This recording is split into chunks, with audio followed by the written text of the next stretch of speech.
বলো তো বন্ধুরা, কোন জিনিস যত বাড়ে ততটাই কমে?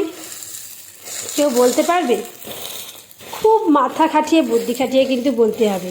উত্তরটা অনেক রকম, অনেকেই অনেক কিছু বলবে, কিন্তু ব্যাপারটা হচ্ছে যতটা বাড়বে ঠিক ততটাই কমবে।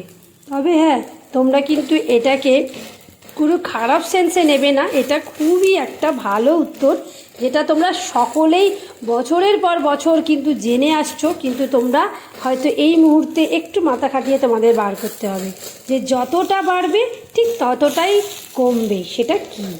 তো চলো, আর আরেকটাও কম বলো দেখি। এই যে গোলা রুটিটা করছি, এই গোলা রুটিটা তোমরা কারা কারা পছন্দ করো?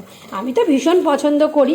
তো খুব যখন কিচ্ছু করতে ইচ্ছা করে না এবং শরীরটাও ভীষণ খারাপ থাকে, মানে অনেক রুটি তরকারি চাউমিন এটা ওটা করতে ইচ্ছা করে না, তখন আমি এই রান্নাটা করে আমার ইচ্ছাটাকেও পূরণ করি, আর তার সাথে সাথে এই রেসিপিটাও আমার ভীষণ ভালো লাগে।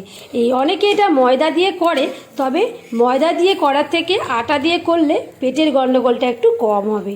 ময়দা দিয়ে করলে দেখতে ভীষণ সুন্দর হয়। আর বাই দ্য ওয়ে, আমি কিন্তু এটা একদম নিরামিষভাবে করেছি। নিরামিষ বলতে আমি এখানে লঙ্কা পেঁয়াজটা দিয়েছি, কিন্তু ডিম দিয়ে করিনি, জাস্ট এমনি।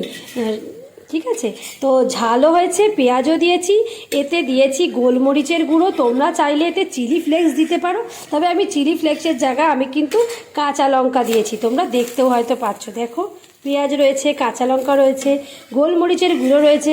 তো এটা এমনি খেতে এত সুন্দর হয়, তার সাথে যদি একটু টমেটো সস থাকে তো কথাই নেই। তো চলো, গল্প করতে করতে তোমরা উত্তরটা দিতে কিন্তু ভুলো না। যত বেশি বাড়বে ততই কমবে। ঝটপট উত্তরটা করে দাও।